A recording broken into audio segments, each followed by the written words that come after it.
ಗದ್ದುಗೆ ಗುದ್ದಾಟದಲ್ಲಿ ಮತ್ತದೇ ಮೀಟಿಂಗ್ ಮೊನ್ನೆ ಬ್ರೇಕ್ಫಾಸ್ಟ್, ನಿನ್ನೆ ಲಂಚ್, ಇವತ್ತು ಸಚಿವರ ಸಭೆ.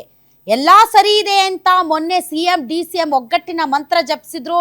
ಮಂಗಳೂರಲ್ಲಿ ನಿನ್ನೆ ಕೂಡ ಮೀಟಿಂಗ್ ನಡೀತು ವೇಣುಗೋಪಾಲ್ ಅವರ ಜೊತೆಗೆ. ಇವತ್ತು ಮುಖ್ಯಮಂತ್ರಿಗಳು ಮಿನಿಸ್ಟರ್ಸ್ ಜೊತೆ ಮೀಟಿಂಗ್ ಮಾಡ್ತಾ ಇದ್ದಾರೆ. ಹಾಗಾದ್ರೆ ಮಿನಿಸ್ಟರ್ಸ್ ಮೀಟಿಂಗ್ ಅಲ್ಲಿ ನಡೆಯುವಂತ ಮಾತುಕತೆ ಏನು ಮತ್ತು ಈ ಮೀಟಿಂಗ್ ನ ಅಜೆಂಡಾ ಏನು? ಬರ್ತಾ ಇದೆ ಬ್ರೇಕಿಂಗ್ ನ್ಯೂಸ್.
ಇವತ್ತು ಸಚಿವರ ಜೊತೆ ಸಭೆ ನಡೆಸಲಿದ್ದಾರೆ ಮುಖ್ಯಮಂತ್ರಿ ಸಿದ್ದರಾಮಯ್ಯನವರು. ಅಧಿವೇಶನ ನೆಪದಲ್ಲಿ ಸಂಜೆ 4 ಗಂಟೆಗೆ ಸಚಿವರ ಜೊತೆ ಮೀಟಿಂಗ್.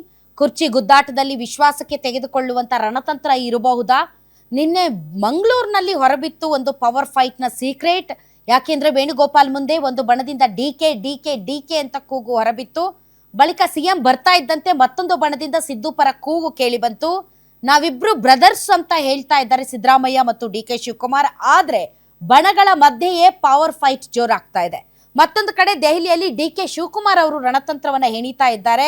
ರಾಜ್ಯದಲ್ಲೇ ಇದ್ದು ತಮ್ಮ ಟೀಮ್ ಜೊತೆ ಸಿದ್ದರಾಮಯ್ಯ ಮೀಟಿಂಗ್ ಮಾಡ್ತಾ ಇದ್ದಾರೆ. ಹೀಗಾಗಿ ಈ ಕುರ್ಚಿ ಕಿತ್ತಾಟದಲ್ಲಿ ಇನ್ನಷ್ಟು ಸಾಕಷ್ಟು ಡೆವಲಪ್ಮೆಂಟ್ಸ್ಗಳು ನಡೆಯುವಂತಹ ಸಾಧ್ಯತೆ ಇದೆ. ಇವತ್ತು ಅಧಿವೇಶನಕ್ಕೆ ಹೇಗೆ ಪ್ರಿಪೇರ್ ಆಗಬೇಕು, ಅಧಿವೇಶನದಲ್ಲಿ ಎದುರಾಗಬಹುದಾದಂತಹ ಪ್ರತಿಪಕ್ಷಗಳಿಂದ ಬರಬಹುದಾದಂತಹ ವಿಷಯಗಳೇನು, ವಿಚಾರಗಳೇನು ಮತ್ತು ಅದಕ್ಕೆ ಯಾವ ರೀತಿ ಸರ್ಕಾರ ಸಿದ್ಧವಾಗಿರಬೇಕು, ಆ ವಿಚಾರದಲ್ಲಿ ಮಂತ್ರಿಗಳು ಯಾವ ರೀತಿ ಪ್ರಿಪೇರ್ ಆಗಿರಬೇಕು ಅನ್ನೋದಕ್ಕೆ ಸಂಬಂಧಪಟ್ಟಂತ ಮೀಟಿಂಗ, ಅಥವಾ ಹಿರಿಯ ಸಚಿವರುಗಳು ತುಂಬಾನೇ ವೆರಿ ಇಂಪಾರ್ಟೆಂಟ್. ಯಾಕೆ ಅಂತಂದ್ರೆ ಇವರೆಲ್ಲರೂ ಕೂಡ ಬಹಳ ವರ್ಷಗಳಿಂದ ಕಾಂಗ್ರೆಸ್ ಪಾರ್ಟಿಯಲ್ಲಿ ಇರೋರು.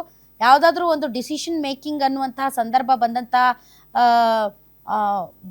ಸಂದರ್ಭಗಳಲ್ಲಿ ಇವರ ವಿಚಾರಗಳು ಅಥವಾ ಇವರ ಒಪಿನಿಯನ್ ತುಂಬಾನೇ ಮ್ಯಾಟರ್ ಆಗುತ್ತೆ. ಆ ಹಿನ್ನೆಲೆಯಲ್ಲಿ ಇವರೆಲ್ಲರನ್ನ ವಿಶ್ವಾಸಕ್ಕೆ ತೆಗೆದುಕೊಳ್ಳುವುದು ಅಥವಾ ಅವರ ಮನಸ್ಸಿನಲ್ಲಿ ಈ ಒಂದು ಕುರ್ಚಿ ಬಿಕ್ಕಟ್ಟಿಗೆ ಸಂಬಂಧಪಟ್ಟಂತೆ ಯಾವ ರೀತಿಯಾದಂತಹ ಅಭಿಪ್ರಾಯ ಇದೆ ಅಂತ ತಿಳ್ಕೊಂಡು ತಮ್ಮ ಮುಂದಿನ ಹೆಜ್ಜೆ ಇಡೋದಕ್ಕೆ ಸಿದ್ದರಾಮಯ್ಯನವರು ಪ್ಲಾನ್ ಮಾಡ್ತಾ ಇರೋ ಹಾಗೆ ಕಾಣ್ತಾ ಇದೆ. ಸೊ ಇವತ್ತಿನ ಮೀಟಿಂಗು ಕೂಡ ವೆರಿ ಇಂಪಾರ್ಟೆಂಟ್.